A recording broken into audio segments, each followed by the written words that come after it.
وہ حیرت بھری نظر سے مجھے تکنے لگا۔ میں نے کہا محبت کرنے والے تو اپنے محبوب کو حاصل کرنے کے لیے آسمان سے تارے توڑ کر لانے کا وعدہ کرتے ہیں، پہاڑ کو کاٹ کر دودھ کی نہر نکالنے کا بیڑا اٹھاتے ہیں اور آبلا پا ریگزاروں میں خجل خوار ہوتے ہیں، لیکن تم نے تو عاشقوں کی ناک کٹوا دی ہے فیروز۔ جی آپ کیسی باتیں کر رہے ہیں؟ اس کی حیرت کئی چند ہو گئی۔ پہلے آپ نے چوری چکاری کا ذکر کیا اور اب ناک کٹوانے کی بات کر رہے ہیں، یہ کیا ماجرا ہے جناب؟ میں نے اس کی آنکھوں میں جھانکتے ہوئے گمبھیر لہجے میں کہا، ماجرا یہ ہے کہ تم نے شادوں کے گھر میں چوری کر کے یا کروا کے آج تک پیدا ہونے والے تمام عاشقوں کی پیٹھ میں چھرا گھونپ دیا ہے، اسے کہتے ہیں ناک کٹوانا۔ اس کی آنکھوں میں وحشت سی بھر گئی، سر پٹائے ہوئے لہجے میں بولا، جناب آپ بالکل غلط کہہ رہے ہیں، آپ کو کوئی بہت بڑی غلط فہمی ہو گئی ہے۔ شادوں کے گھر میں میں نے چوری نہیں کی، میں ایسا نہیں ہوں تھانے صاحب، کسی نے آپ کو میرے بارے میں غلط اطلاع دی ہے۔ میں نے کہا تھا نا، اس بات کو ذہن میں رکھنا کہ میں شادوں سے اس معاملے پر بڑی تفصیلی بات کر چکا ہوں۔ میں نے اس کے چہرے کو گھورتے ہوئے سخت لہجے میں کہا، لگتا ہے تمہاری یادداشت بہت کمزور ہو گئی ہے، تمہیں ایک رات کے لیے اپنا مہمان بنانا پڑے گا۔ ہماری خاطر تواضع سے انسان کے 14 طبق گل ہو جاتے ہیں، اس کے بعد 15واں طبق خود بخود روشن ہو جاتا ہے اور مہمان کسی ٹیپ ریکارڈر کی طرح بولنے لگتا ہے۔ میرے الفاظ کی سنگینی کو محسوس کر کے وہ سراسیمہ ہو گیا، پھر سرسراتی ہوئی آواز میں پوچھ بیٹھا، کیا یہ چوری والی بات آپ کو شادوں نے بتائی ہے؟ میں کسی بھی قیمت پر یقین کرنے کو تیار نہیں کہ وہ میرے متعلق اس قسم کی جھوٹی اور بے سروپا باتیں بھی کر سکتی ہے۔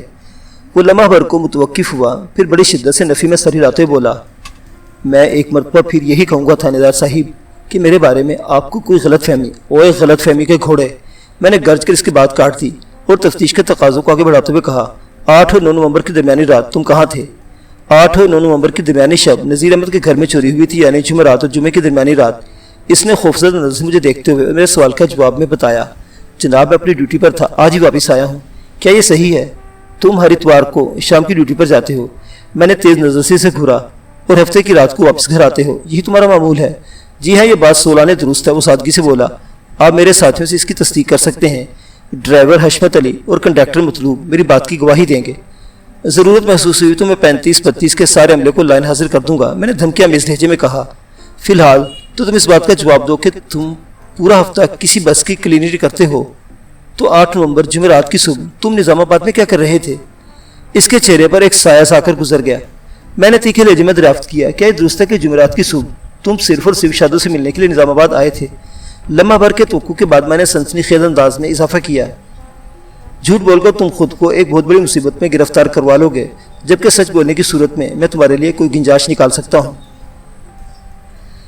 ان لمحات میں وہ مجھے بڑی کڑی آزمائش سے دوچار نظر آیا، تاہم وہ جس نوعیت کی صورتحال میں پھنس گیا تھا، اس کے پیش نظر فرار کے بجائے اس نے اقرار ہی میں عافیت جانی اور مسکینوں جیسی آواز میں بولا، جی میں شادوں سے ملنے آیا تھا۔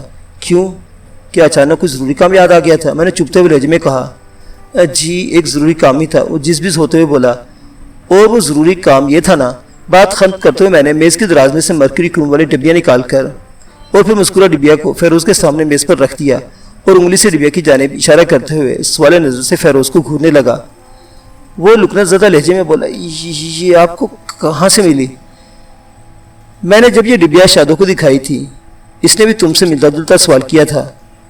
میں نے ایک ایک لفظ پر زور دیتے ہوئے کہا، پھر سخت لہجے میں استفسار کیا، کیا تم جمعرات کی صبح یہی ڈبیا شادوں کو دینے کے لیے نظام آباد پہنچے تھے نا؟ اقرار کرنے کے سوا اس کے پاس کوئی چارہ کار نہیں بچا تھا۔ شکست خوردہ انداز میں اس نے یکلخت جواب دیا، ہاں۔ تم نے یہ ڈبیا شادوں کو کس مقصد کی خاطر دی تھی؟ میں نے اس کی آنکھوں میں دیکھتے ہوئے پوچھا، پھر فوراً ہی تنبیہی اضافہ بھی کر دیا، میں تمہارے منہ سے وہ جواب نہیں سننا چاہتا جو کہانی تم نے شادوں جیسی بھولی بھالی لڑکی کو سنائی ہے۔ میں نے شادوں سے کوئی غلط بینی نہیں کی تھی۔ وہ بے یقینی سے میری طرف دیکھتے ہوئے بولا، اور آپ سے بھی کوئی جھوٹ نہیں بولوں گا جناب، اس ڈبے کے اندر ایک تعویذ تھا اور کچھ دم کیا وہ صفوف تھا، اور یہ دونوں چیزیں تم کسی پہنچے ہوئے بابا سے لے کر آئے تھے۔ میں نے اس کی بات کاٹ کر طنزیہ لہجے میں کہا، تاکہ اس شادوں کی ماں رام ہو جائے، وہ شادوں کی منگنی توڑ کر اس کی شادی تم سے کرتے، ہے نا؟ جی جی بالکل یہی بات ہے۔ وہ جلدی سے بولا، لگتا ہے شادوں نے آپ کو سب کچھ سچ سچ بتا دیا ہے۔ اس نے مجھے وہی بتایا ہے جو پٹھی تم نے اسے پڑھائی تھی، میں نے پھنکار سے مشابہ لہجے میں کہا، لیکن شادوں کی طرح میں تمہارے فریب میں نہیں آؤں گا، میں حقیقت جاننا چاہتا ہوں فیروز۔ جی حقیقت تو یہی ہے۔ وہ الجھی ہوئی نظر سے مجھے تکنے لگا۔ میں نے گہری سانس خارج کی اور سلگتے ہوئے انداز میں کہا، اس کا مطلب ہے شرافت کی زبان تمہاری سمجھ میں نہیں آئے گی، تم کم از کم ایک رات کے لیے ٹرائل روم میں رکھنا ہوگا۔ وہ ٹرائل اور ڈرائنگ روم جیسی اصطلاحات سے بخوبی واقف نظر آتا تھا۔ میری بات سن کر اس کے چہرے پر خوف کی پرچھائیاں جھلکنے لگی۔ بڑے ہی عاجزانہ لہجے میں اس نے مجھ سے کہا، تھانے دار صاحب میں یہ صفوف اور تعویذ واقعی ایک پہنچے ہوئے بابا سے لے کر آیا تھا۔ انہوں نے مجھے یقین دلایا تھا کہ اگر میں نے صفوف اور تعویذ کے سلسلے میں منوان ان کی ہدایت پر عمل کیا تو میری بگڑی بن جائے گی۔ شادو کی ماں اس کا رشتہ جہانگیر سے توڑ کر مجھ سے جوڑ دے گی۔ بابا جی میرے حالات سے اچھی طرح واقف ہیں، میں نے انہیں اپنی اور شادو کی کہانی بڑی تفصیل سے سنائی تھی۔ میں نے کڑے لہجے میں کہا، فیروز شاید میں تمہیں بات کو سچ مان لیتا، لیکن کیا کروں، میں نے سچ تک رسائی حاصل کر لی ہے اور سچ تمہارے بتائے ہوئے سچ سے بہت مختلف ہے۔ وہ میری بات پوری ہونے سے پہلے ہی بول اٹھا، اگر آپ کو میری بات کا یقین نہ آ رہا تو پھر اس سچ کے بارے میں بتائیں جس تک آپ نے رسائی حاصل کر لی ہے۔ میں فیروز کے چہرے کے تاثرات کا بغور جائزہ لے رہا تھا۔ پہلی مرتبہ مجھے محسوس ہوا کہ وہ ڈر اور خوف کو بالا طاق رکھ کر بات کر رہا تھا۔ میں نے بدستور اس کی آنکھوں میں دیکھتے ہوئے دو ٹوک انداز میں کہا، یہ وہی آزمودہ کار داؤ تھا جس سے پہلے میں شادو پر چلا چکا تھا۔ میں نے اس ڈبے میں موجود صفوف کا لیبارٹری ٹیسٹ کرایا ہے۔ میں نے جھوٹ کی مصلحت کو کام میں لاتے ہوئے کہا، اس صفوف میں کچھ تیز نشاور شے شامل ہے۔ تمہاری ہدایت پر شادو نے جو حرکت کی، اس کے نتیجے میں وہ تینوں ساری رات بلکہ اگلے روز دن چڑھے تک بے خبر پڑے سوتے رہے اور تم اپنا مقصد حاصل کر لیا۔ شادو جیسی سادہ سی لڑکی کو بیوقوف بنا کر تم اس کی شادی کا سارا قیمتی سامان لے اڑے تاکہ اس کی شادی جہانگیر سے نہ ہو سکے، اور تم، یہ جھوٹ ہے، سراسر مجھ پر الزام ہے۔ وہ بے ساختہ احتجاجی انداز میں چیخا، چلاؤ مت، میں نے اسے دبکا مارا۔ تمہیں اس شوق کو پورا کرنے کا مناسب موقع دیا جائے گا۔ جب تم تفتیش کی چکی میں ڈالے جاؤ گے تو تمہارے وجود کا ایک ایک حصہ بڑے دردناک انداز میں چیخے گا، چلائے گا اور مدد کے لیے پکارے گا۔ میں لمحہ بھر کو متوقف ہوا، پھر سنسناتے ہوئے لہجے میں اضافہ کیا، میں تم سے آخری مرتبہ کہہ رہا ہوں، شرافت سے اپنے جرم کا اقرار کر لو، ورنہ۔ میں نے دانستہ جملہ ادھورا چھوڑ دیا۔ وہ منت ریز لہجے میں بولا، اگر آپ کو میری بات کا یقین آ رہا ہو تو جا کر بابا جی سے پوچھ لیں، انہوں نے مجھے دم کیا ہوا صفوف اور تعویذ دیا تھا، آپ کو میری بے گناہی کا یقین آ جائے گا۔ اچانک میرے ذہن میں روشنی کا جھماکا سا ہوا اور پتہ نہیں کیوں مجھے محسوس ہوا کہ فیروز کسی بہت بڑی حقیقت کا انکشاف کر رہا ہے۔ اس نے جذبات انگیز لہجے میں جو کچھ بتایا اور جو کچھ کہا تھا، اس میں مجھے سچائی کی جھلک نظر آئی۔ وہ یقین سا چلا کہ وہ دروغگوئی سے کام نہیں لے رہا، لیکن اس تمام تو سوچ کے باوجود بھی ایک کنگ سائز والے نشان بھی ذہن میں تھا۔ اگر نذیر احمد کے گھر میں ہونے والی چوری میں فیروز کا ہاتھ نہیں تو پھر کسی شیطان کا کارنامہ ہے۔ کہیں اس کیس میں وہ پہنچا وہ بابا تو ملوث نہیں۔ ان اچھوتے سوالات نے مجھے تفتیش کے ایک نئے رخ کی آگاہی دی، اور میں نے اپنے لہجے کی سختی کو فوراً موقوف کرتے ہوئے فیروز کے ساتھ اچانک نرمی کا برتاؤ اپنا لیا اور آرام سے لہجے میں کہا، فیروز میں تو اب تک یہی سمجھ رہا تھا کہ نذیر احمد کے گھر میں چوری تم نے ہی کی ہے یا کسی اور کے ذریعے کروائی ہے، اور چوری کے مال کو ٹھکانے لگانے کے لیے آج تم اپنے دوست صفدر علی کے ساتھ لاہور چلے گئے تھے، لیکن تم اپنے کسی جرم کا اقرار کرنے کے لیے تیار نہیں ہو اور سارا الزام اس پہنچے ہوئے بابا پر ڈال رہے ہو۔ ٹھیک ہے، اب تمہارے بابا کو بھی گرفتار کر کے یہاں لاتا ہوں۔ اس کے چہرے پر زردی کھنڈ گئی۔ خوفزدہ لہجے میں بولا، میں نے بابا جی پر الزام لگایا ہے، آپ بہت بڑی زیادتی کر رہے ہیں تھانے دار صاحب۔ میں نے ٹھہرے ہوئے لہجے میں استفسار کیا، یہ صفوف تمہیں اسی بابا نے دیا تھا نا؟ جی ہاں۔ وہ وحشت زدہ نظر سے مجھے دیکھنے لگا۔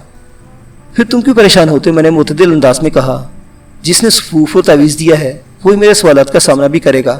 لیبارٹری ٹیسٹ تو رہا ایک طرف، یہ بات نذیر احمد اینڈ کمپنی کی غفلتانہ نیند نے بھی ثابت کر دی ہے کہ انہیں رات کے کھانے میں کوئی زود اثر نشہ آور شے کھلائی گئی تھی۔ میں تمہیں تو بتا ہی چکا ہوں کہ شادو اپنے کرتوت کا اقرار کر چکی ہے۔ تم بتاؤ اس پہنچے ہوئے بابا کا آستانہ کہاں ہے، تاکہ میں اس پہنچی ہوئی شخصیت کو کہیں اور پہنچانے کا بندوبست کر دوں۔ وہ بے حد خوفزدہ تو تھا ہی، میرے جارحانہ انداز تفتیش نے اس کی خوفزدگی میں لاکھوں گنا اضافہ کر دیا۔ بکھری ہوئی آواز میں اس نے فریاد کی، تھانے دار صاحب یہ ٹھیک نہیں ہو رہا، پاپا بڑے جلالی ہیں، میں آپ سے درخواست کرتا ہوں کہ آپ، میں نے جو پوچھا ہے اس کا سیدھا اور سچا جواب دو۔ میں اس کی بات کاٹ کر درست لہجے میں کہا، بابا کے جلال کا سامنا میں خود کر لوں گا، تم مجھے اس کا نام اور ٹھکانہ بتاؤ جلدی۔ وہ پھنسی پھنسی آواز میں بولا، ان کا نام بابا امرود شاہ ہے۔ امرود شاہ؟ میں نے حیرت بھری آواز میں دہرایا، یہ کس کا نام ہے؟ بس جی یہی نام ہے ان کا، وہ سادگی سے بولا۔ ان کا آستانہ بھی آستانہ امرود شاہ کے نام سے مشہور ہے۔ نظام آباد میں ریلوے لائن اور بڑے میدان کے آخری کنارے پر ہے یہ آستانہ۔ میں نے کہا، ہر نام کی کوئی معنی یا وجہ تسمیہ ہوتی ہے، لگتا ہے پہنچا ہوا بابا امرود کے کسی درخت پر بیٹھ کر وظیفے پڑھتا رہتا ہے۔ فیروز نے جس جلالی بابا کا ذکر کیا تھا وہ کوئی سچی روحانی شخصیت نہیں ہو سکتا تھا۔ رسے تلوانے اور میاں بیوی کے درمیان نفاق پیدا کرنے والے کے لیے اللہ تعالی نے دردناک عذاب کی بات کی ہے، اور شادو کے معاملے میں یہ امرود شاہ اس نوعیت کا منفی کردار ادا کر رہا تھا، لہٰذا اس کی جھوٹی شان سے میں مروب ہونے والا نہیں تھا۔ فیروز نے میرے گستاخانہ تبصرے کے جواب میں گہری سنجیدگی سے بتایا، تھانے دار صاحب، امرود شاہ کے پیر و مرشد جمرود شاہ کسی زمانے میں بہت مشہور تھے۔ امرود شاہ کے والد کی کوئی اولاد نہیں تھی۔ وہ آستانہ جمرودہ پر پہنچے اور جمرود شاہ سے اولاد کی بھیک مانگی۔ جمرود شاہ نے حکم دیا کہ اپنی بیوی کو آستانے پر لے کر آؤ، وہ اس پر خاص دم کریں گے۔ امرود شاہ کے والد کو صاحب اولاد ہونے کی اتنی جلدی تھی کہ وہ بیوی کو دم کرانے آستانہ جمرودیہ پر گئے۔ جمرود شاہ نے ایک طویل دم کیا اور ہدایت کی کہ چاند کی 14 تاریخ کو وہ ایک ایسا امرود کھائے جو کچا بھی ہو اور پکا بھی، کھٹا بھی اور میٹھا بھی، ہرا بھی ہو اور بھرا بھی۔ چنانچہ امرود شاہ کے والد ایسے ہماگیر امرود کی تلاش میں نکل کھڑے ہوئے۔ پتہ نہیں کیسے انہوں نے مذکورہ امرود حاصل کر کے اپنی بیوی کو چاند کی 14 رات میں کھلا دی، جس کے نتیجے میں بابا امرود شاہ پیدا ہوئے۔ جمرود شاہ کی ہدایت پر ہی ان کا نام امرود شاہ رکھا گیا۔ وہ لمحہ بھر کو متوقف ہوا، پھر انتہائی دردانہ لہجے میں بولا، تھانے دار صاحب، میں ایک مرتبہ پھر آپ کو بتا رہا ہوں۔ امرود شاہ بہت ہی پہنچا ہوا جلالی۔ میں نے فیروز کی بات سے توجہ ہٹائی اور حوالدار کرامت اللہ کو اپنے کمرے میں بلا لیا۔ کرامت اللہ میرے پاس پہنچا تو میں نے فیروز کو اس کی تحویل میں دیتے ہوئے گہری سنجیدگی سے کہا، یہ رات کے باقی حصے میں تمہارا مہمان ہے، اس کی خاطر مدارت کی ضرورت نہیں۔ یہ صبح مجھے ایسے ہی بھوکا ملنا چاہیے جیسا کہ میں تمہارے حوالے کر رہا ہوں۔ حوالدار فیروز کو اپنے ساتھ حوالدار کی طرف لے گیا۔ معزز سامعین حضرات، کہانیاں بھی جاری ہے۔